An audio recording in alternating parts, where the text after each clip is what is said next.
बंटवारा। एक घर में 3 भाई एक बहन थी। बड़ा व छोटा बेटा पढ़ने में बहुत तेज था।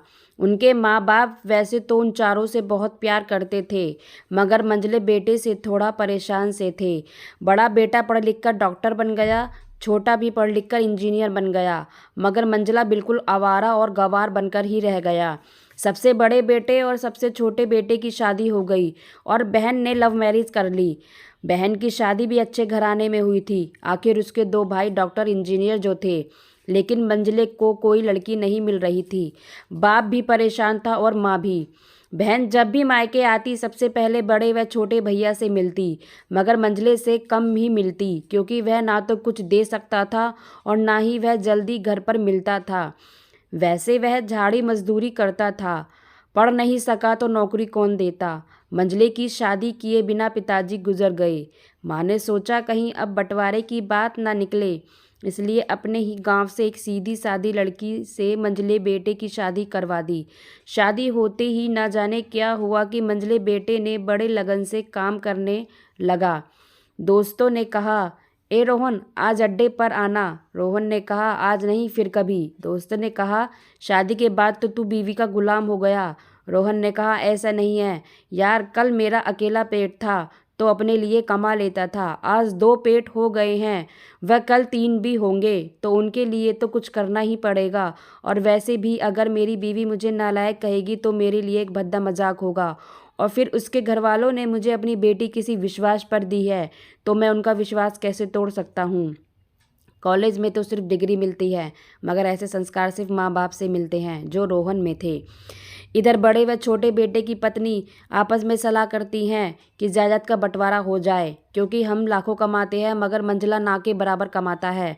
लेकिन माँ मन ही मन मंझले बेटे से बहुत प्यार करती थी और उसका बहुत ख्याल देखभाल करती थी, इसलिए वह बंटवारा नहीं चाहती थी। उसने बंटवारे के लिए दोनों बेटे को मना किया, लेकिन माँ के लाख मना करने पर भी बंटवारे की तारीख तय हो गई।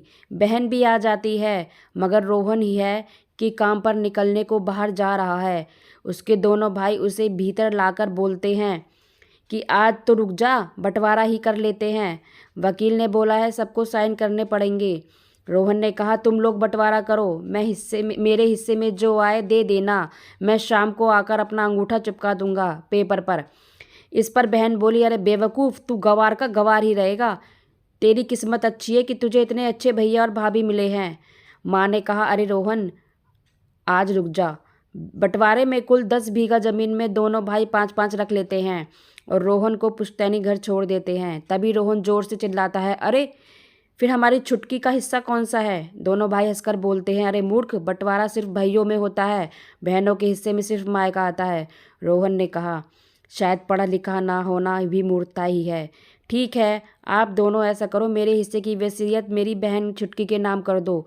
दोनों भाई चकित होकर बोलते हैं, और तू। रोहन माँ की ओर देखते हुए मुस्कुराकर बोलता है, मेरे हिस्से में माँ है ना।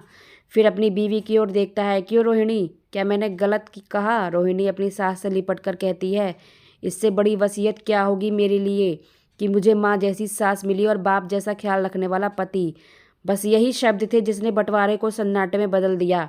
बहन दौड़कर अपने गवार भैया से गले लगकर रोते हुए कहती है, माफ़ कर दो भैया मुझे, मैं समझ ना सकी आपको। रोहन ने कहा, इस घर में तेरा भी उतना अधिकार है जितना हम सभी का।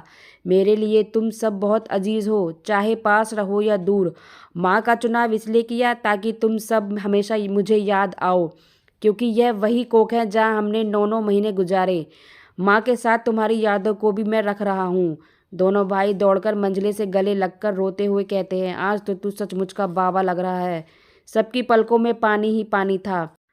सबने बंटवारे का फैसला त्याग दिया और सब एक साथ ही रहने लगे। तो फ्रेंड्स, ये कहानी आपको कैसी लगी कमेंट्स बॉक्स में ज़रूर बताइएगा। कहानी को लाइक व शेयर जरूर कीजिएगा और चैनल पे नए हैं तो सब्सक्राइब कीजिएगा। कहानी सुनने के लिए धन्यवाद।